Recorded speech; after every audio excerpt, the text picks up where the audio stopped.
Assalamualaikum warahmatullahi wabarakatuh. Waalaikumsalam warahmatullahi Waalaikumsalam wabarakatuh. warahmatullahi wabarakatuh. Kami dari kelompok 3 ingin mempresentasikan demokrasi dan sikap tidak memaksakan kehendak.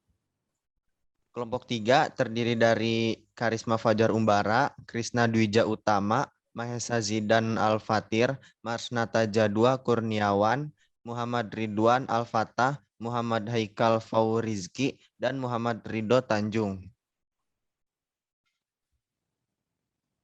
Yang pertama adalah demokrasi. Demokrasi terbentuk menjadi suatu sistem pemerintahan sebagai respon kepada masyarakat umum yang ingin menyuarakan pendapat mereka. Demokrasi memberikan kebebasan berpendapat bagi rakyat.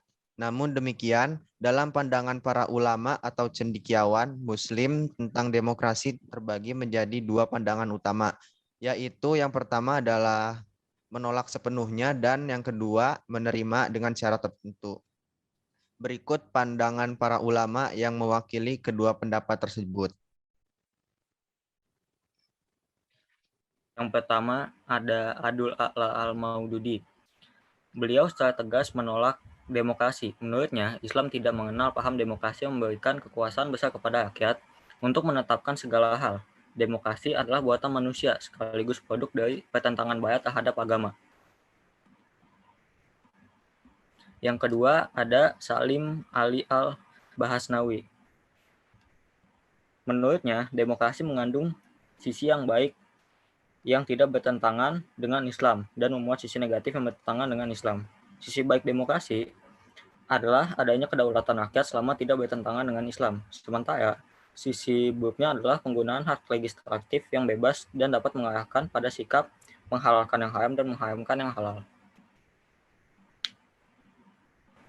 Ketiga, ada Muhammad Iqbal.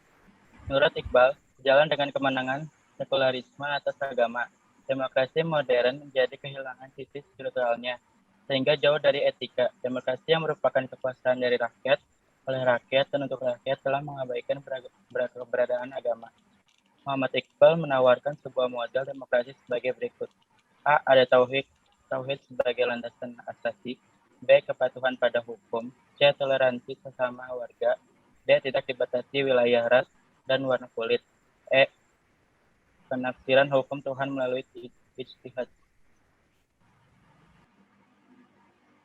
Muhammad Imaroh. Menurut Imaroh, Islam tidak menerima demokrasi secara mutlak dan juga tidak menolaknya secara mutlak. Dalam demokrasi, kekuasaan legislatif membuat dan menciptakan hukum, menetapkan hukum secara mutlak berada di tangan rakyat. Sementara dalam sistem syura Islam, kekuasaan tersebut merupakan wewenang Allah Subhanahu wa taala. Dialah pemegang kekuasaan hukum tertinggi. Wewenang manusia hanyalah menjabarkan dan merumuskan hukum sesuai dengan prinsip yang digariskan Tuhan secara berjihad untuk sesuatu yang tidak diatur oleh ketentuan Allah Subhanahu wa taala. Jadi Allah Subhanahu wa taala berposisi sebagai al-syari, legislator, sementara manusia berposisi sebagai faqih yang memahami dan menjabarkan hukumnya. Yusuf Al-Qardawi. Menurut Yusuf Al-Qardawi, substansi demokrasi sejalan dengan Islam. Hal ini bisa dilihat dari beberapa hal. Misalnya sebagaimana berikut. Dalam demokrasi, proses pemilihan melibatkan banyak orang untuk mengangkat seorang kandidat yang berhak memimpin dan mengurus keadaan mereka. Tentu saja mereka tidak boleh akan memilih sesuatu yang tidak mereka sukai. Demikian juga dengan Islam. Islam menolak seorang menjadi imam sholat yang tidak disukai oleh makmum di belakangnya.